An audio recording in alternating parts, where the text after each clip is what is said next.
Um determinado pastor do interior de São Paulo, ele é um dos maiores escritores desse país, e ele escreveu um livro. E no seu livro ele direcionou 5 páginas, as 5 primeiras páginas do livro, para dar um testemunho do seu pai.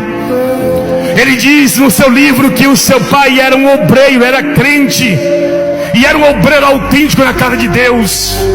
Era um homem prestativo ao serviço do reino. Mas um dia o seu pai desviou da igreja.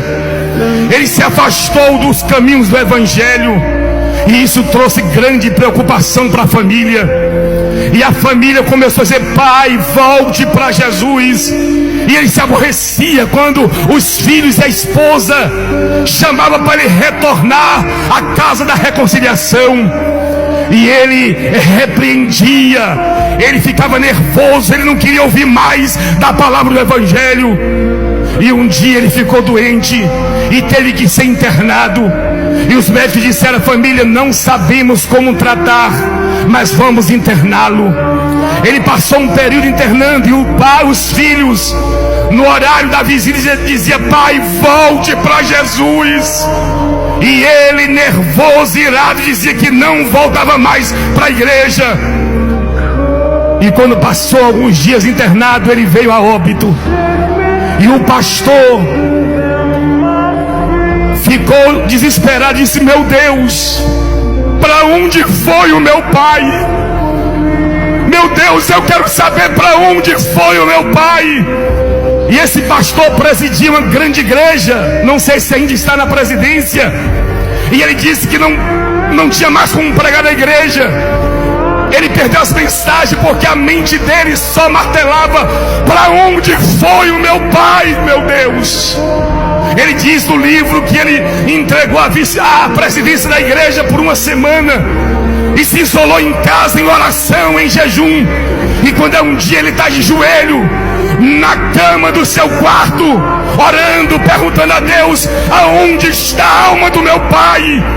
E de repente, quando ele está orando, adentra pela porta do seu quarto 2 homens arrões, vestidos de vestes brancas.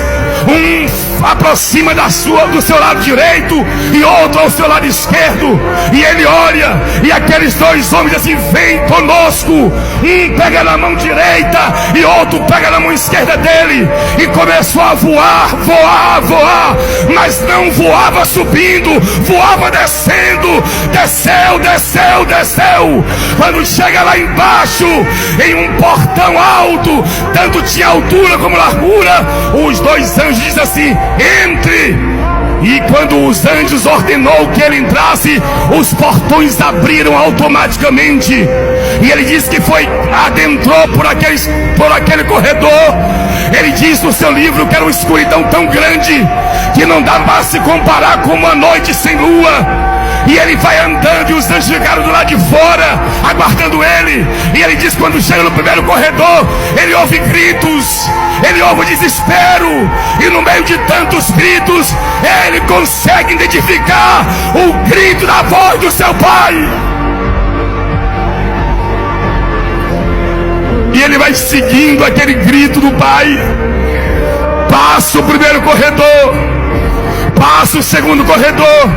Quando ele se aproxima mais adiante, ele encontra o seu pai ajoelhados, amarrado em correntes. E quando o pai o vê, olha para ele e fala assim: filho, você veio me buscar, mas eu não tenho como sair daqui. E quando o pai clama, os anjos que estão lá de fora dizem: venha. E ele volta, os 2 anjos pegam na mão direita, outra na mão esquerda, começa a voar agora subindo, e leva a alma dele para o corpo. E quando ele desperta daquela revelação, ele entra em desespero, porque ele queria saber onde estava a alma do seu pai. E outro dia em oração ele chora, ele perdeu o apetite, ele perdeu a graça. Ele disse: meu Deus, o meu pai está no inferno. E quando ele está em oração, em choro, ele ouve a voz do Espírito dizendo a ele: não chores, eu dei oportunidade para ele, foi ele que escolheu estar no lugar que está. Isso é para nós sabermos que a cada minuto morre 110 pessoas, a cada uma hora morre 385 mil pessoas, a cada mês morre mais de 1 milhão de pessoas, e mais de 90% delas vão para o inferno.